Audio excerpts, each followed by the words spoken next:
And as President Lai indicated in his inaugural speech, we have urged the PRC to dialogue with the democratically elected government of Taiwan with parity and respect.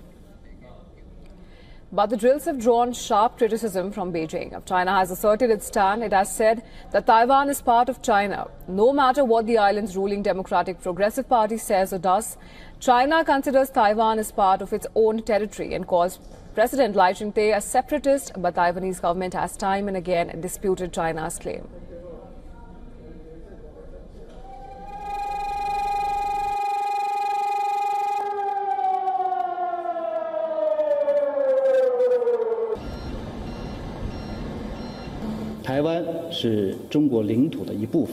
Taiwan is part of Chinese territory. The Taiwan question is purely an internal affair of China, and how to resolve it is a matter for the Chinese people. No matter what the Democratic Progressive Party DPP authorities say or do, they cannot change the fact that both sides of the strait belong to one China, that the international community adheres to the one China principle, and that the reunification of China is an inevitable trend of history. The sirens pierced the skies over Taipei, halting life in Taiwan's capital as the city carried out its annual air raid drills. And these exercises have come amidst the growing tensions with China. The streets fell silent as the sirens wailed, traffic stopped and pedestrians were ushered into shelters as part of a 30-minute evacuation exercise, simulating a missile attack.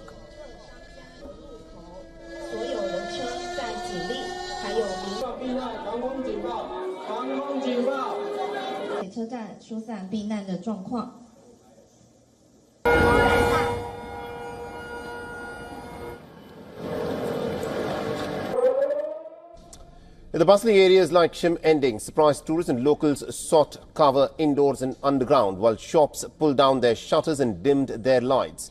Now, these measures were designed to reduce visibility in the event of a nighttime strike.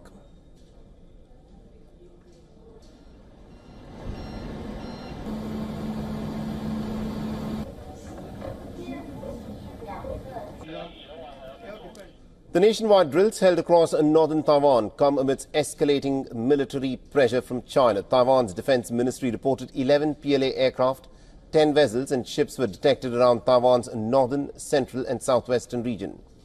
Now, the incursion comes amidst Taiwan's annual military exercises that were intended to guard against the Chinese threats to invade.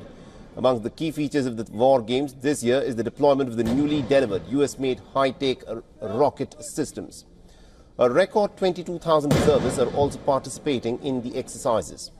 And this is in fact the largest mobilization that Taiwan has ever conducted. Now, Taiwan has also deployed one of its most advanced precision strike weapons, the US-made high-mobility artillery rocket systems that are known as HIMARS, with a reach of up to 300 kilometers. The HIMARS gives Taiwan the ability to target locations across the Taiwan Strait.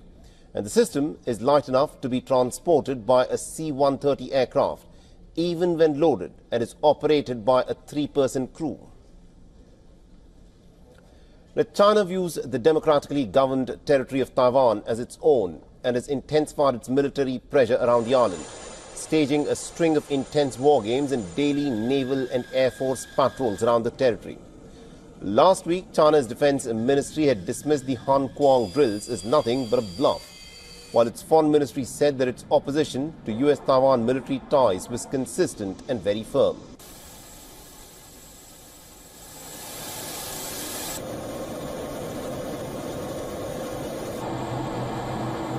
War games are in full swing. The self-ruled island has expanded its annual Han Kuang military drills, and it simulates Chinese invasion.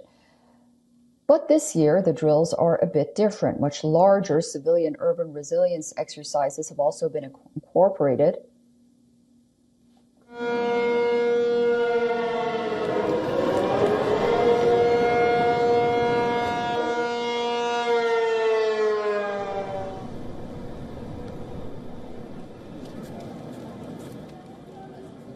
Taipei has come to a brief standstill. These are the images of deafening air raid sirens wailing across the city of Taipei, forcing people to remain off the streets and into nearby buildings or underground shelters in a rehearsal